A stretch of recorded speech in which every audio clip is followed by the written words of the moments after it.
आराध्य देव के चरणों में वंदन। आदरणीय स्वामी जी, आज हम कल्याण मंदिर स्तोत्र के अंतर्गत 29वें श्लोक की चर्चा करेंगे। कल्याण मंदिर 29 श्लोक, प्रोनाउंसिएशन एंड मीनिंग। सबसे पहले हम श्लोक का उच्चारण करेंगे, दोनों हाथ जोड़ करके। तम नाथ जन्म जलधिर्विपरामुखोऽपि यत्तारयस्य सुमतो निजपृष्ठलग्नान् युक्तं हि पार्थिवनिपस्य सतस्तमैव चित्रं विभो यदसि कर्म विपाकशून्य चित्रं विभो यदसि कर्म विपाकशून्य।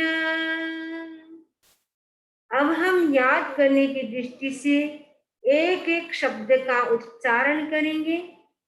कम, कम, नाथ, नाथ, जन्म, जन्म, जलधेर, जलधेर, विपरांग, विपरांग, मुखोपि, मुखोपि, यत्तार, यत्तार, यस्य, यस्य, सुमतो, सुमतो, निज पृष्ठ लग्नान, निज पृष्ठ लग्नान, युक्तम ही, युक्तम ही, पार्थिव निपस्य, पार्थिव निपस्य, सतस्तवैव, सतस्तवैव, चित्रम, चित्रम, विभो, विभो, यदसि, यदसि, कर्म विपाक शून्य, यदसि कर्म विपाक शून्य। अब हम पूरे श्लोक का एक साथ धीरे धीरे उच्चारण करेंगे।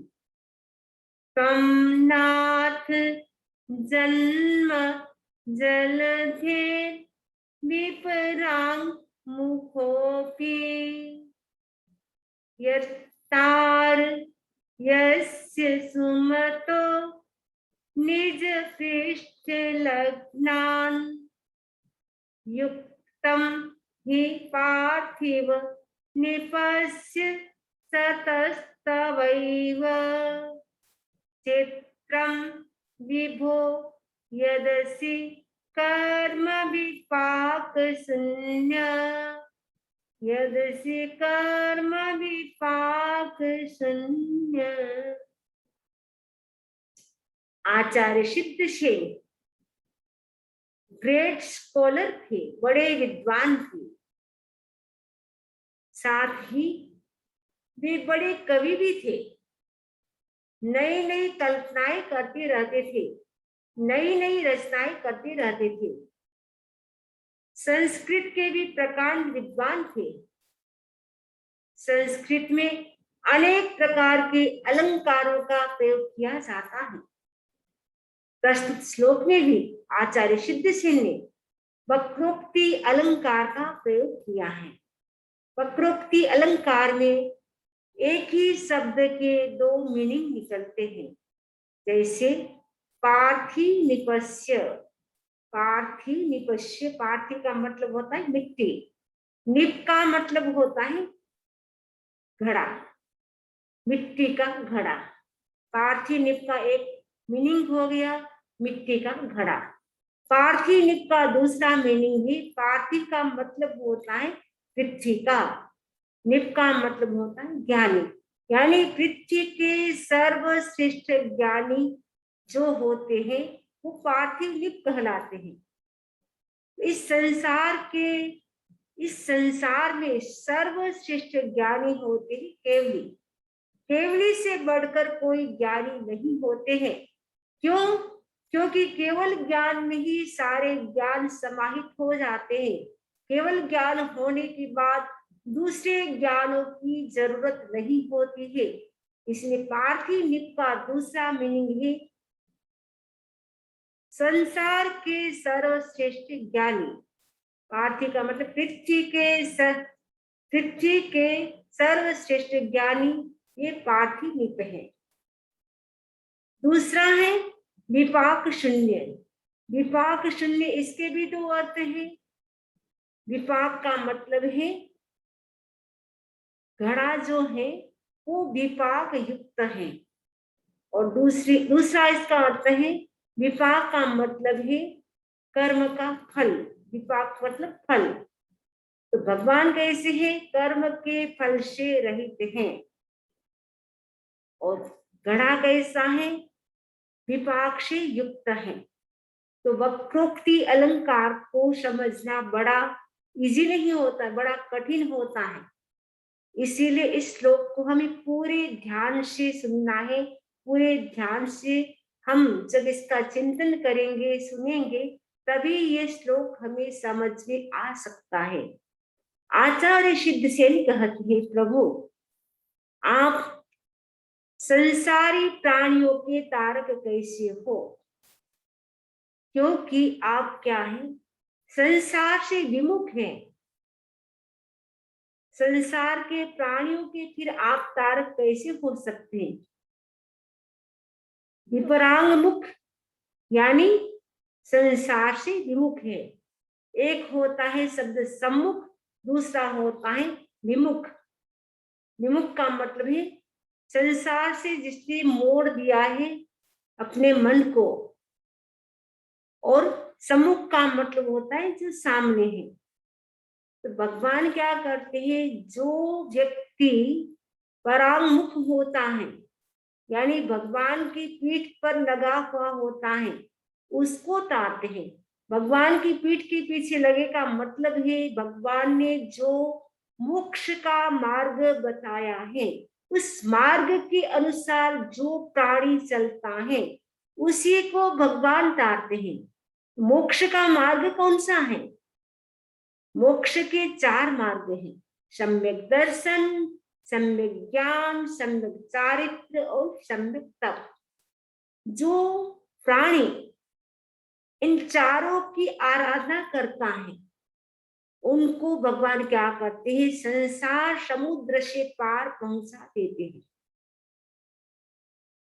भगवान क्या करते हैं? जो मोक्ष की आराधना करते उनको ही वो पार पहुंचा सकते हैं, क्योंकि भगवान स्वयं ही संसार से विमुख है, उदासीन है। दूसरी तरफ कहा गया पार्थिव निट, जो मिट्टी का जो घड़ा होता है उसको उल्टा रख करके उस पर नौका बना करके जो प्राणी नौका में सवार होते हैं उनको घड़ा भी नदी से पार पहुंचा देता है। आप पिक्चर में देख रहे हैं, घड़े उल्टे हैं, उसके ऊपर नौका है, नौका में बहुत सारे लोग बैठे हुए हैं। तो घड़ा उल्टा होने से नौका भी आराम से नदी को पार कर सकती है। तो वो सारे लोग नदी को पार कर लेंगे, क्योंकि घड़े को उल्टा रख करके नौका बनाई है। यदि घड़े को सीधा रख ले तो वो क्या नदी को पार कर सकते हैं? नहीं कर सकते। आप देख रहे हैं कुछ लोग ऐसे हैं जिन्होंने घड़े को सीधा रखा था। घड़े को सीधा रखा तो क्या हुआ? उसके अंदर पानी भर गया। पानी भरने से क्या हुआ? घड़ा डूब गया। साथ में कई सारे लोग भी डूब गए समुद्र में। आप देख रहे इतने सारे लोग डूब गए हैं क्योंकि उन्होंने घड़े को सीधा रखा था। तो घड़ा भी किसको पार पहुंचाता है? जो पीठ के पीछे घड़े को पकड़ता है।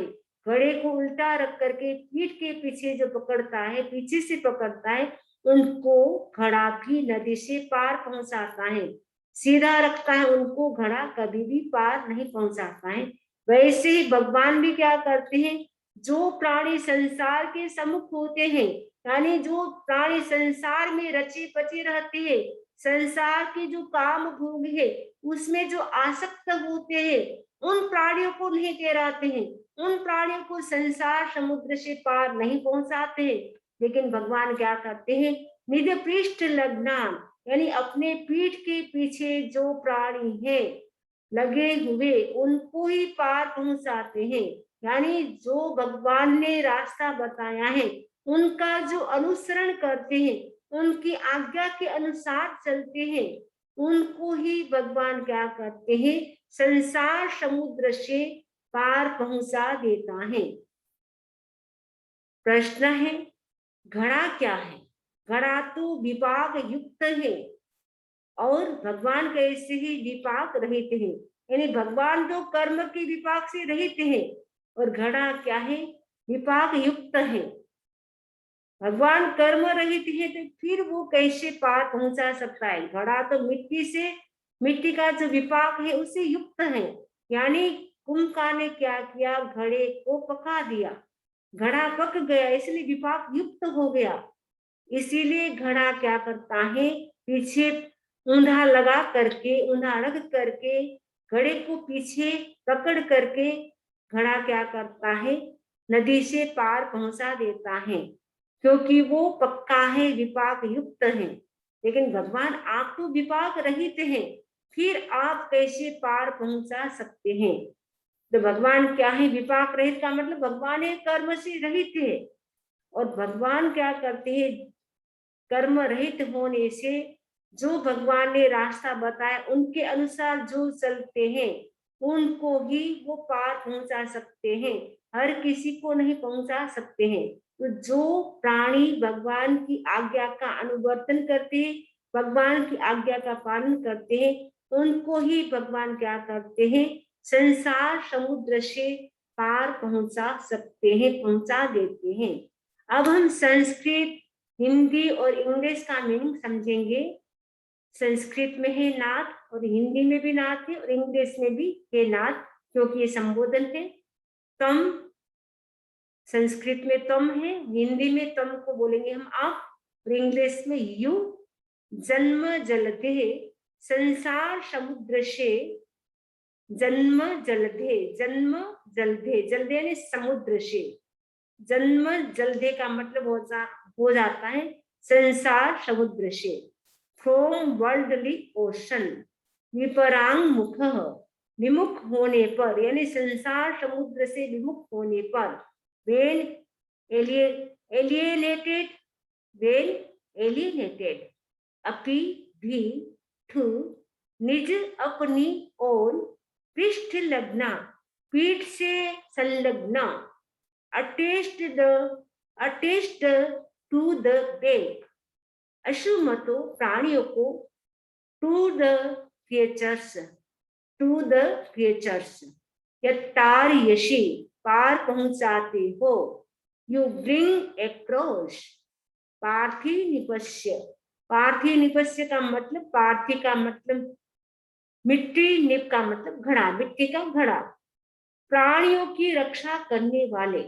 भगवान तो प्राणियों की रक्षा करते हैं, वैसे ही मिट्टी का घड़ा भी क्या करता है, प्राणियों की रक्षा करता है, क्योंकि मिट्टी का घड़ा भी क्या करता है, नदी से प्राणियों को पार पहुंचा देता है।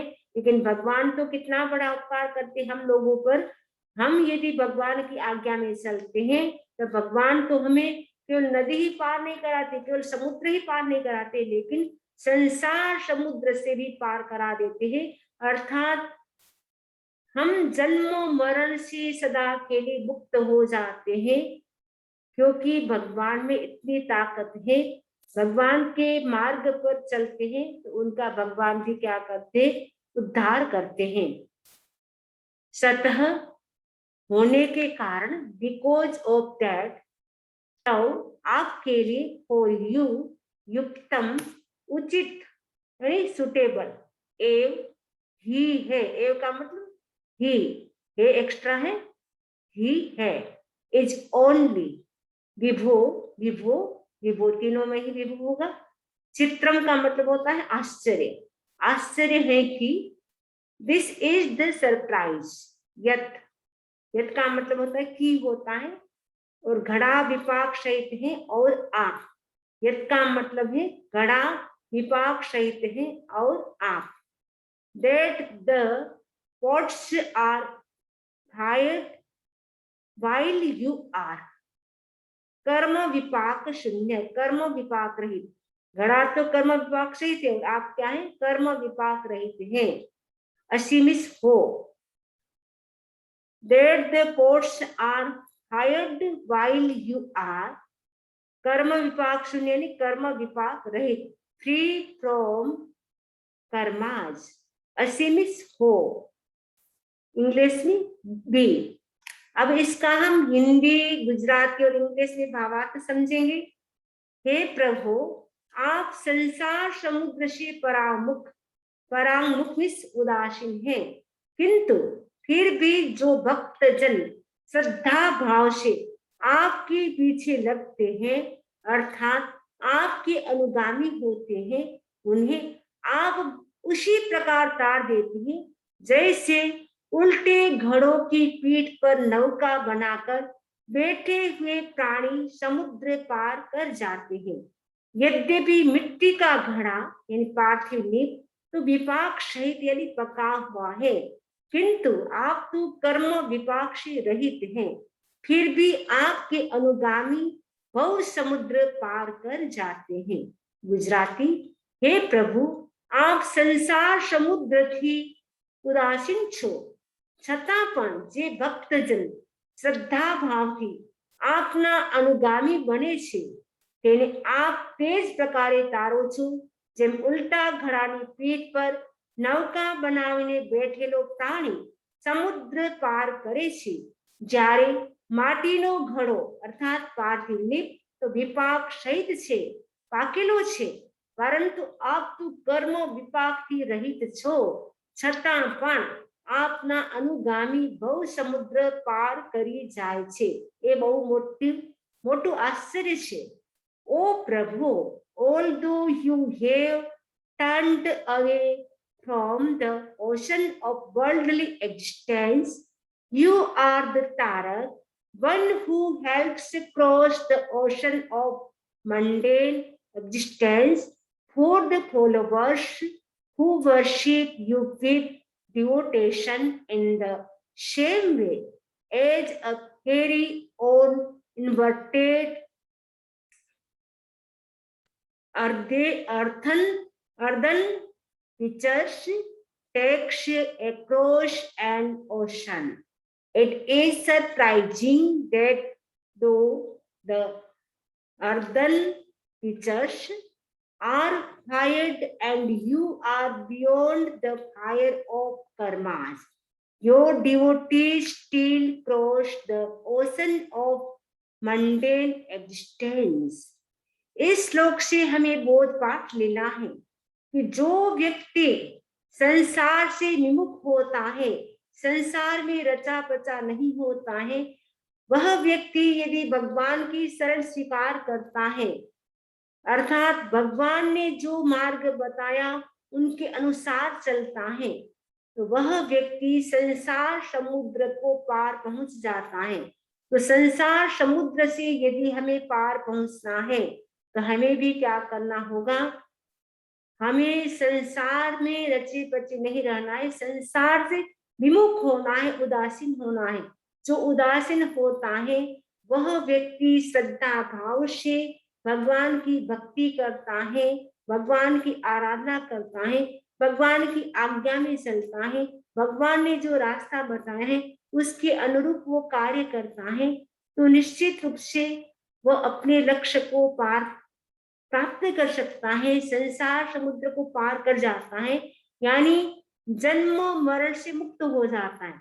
जो व्यक्ति संसार के सम्मुख होता है, सामने होता है, वह तो जन्म मरण की परंपरा को बढ़ा देता है, लेकिन जो व्यक्ति परांगमुख यानी संसार से मुख मोड़ लेता है, उदासीन होता है, वह व्यक्ति क्या है? संसार समुद्र को पार कर सकता है, यानी वो सदा के लिए जन्म मरण की परंपरा से मुक्त हो सकता है। तो यदि हमें जन्म मरण की परंपरा से मुक्त होना है तो हम संसार से क्या करना होगा? मुख मोड़ना होगा, उदासीन भाव से रहना होगा, और संसार में रहते हुए भी हम अनासक्ति का जीवन जी सकते हैं।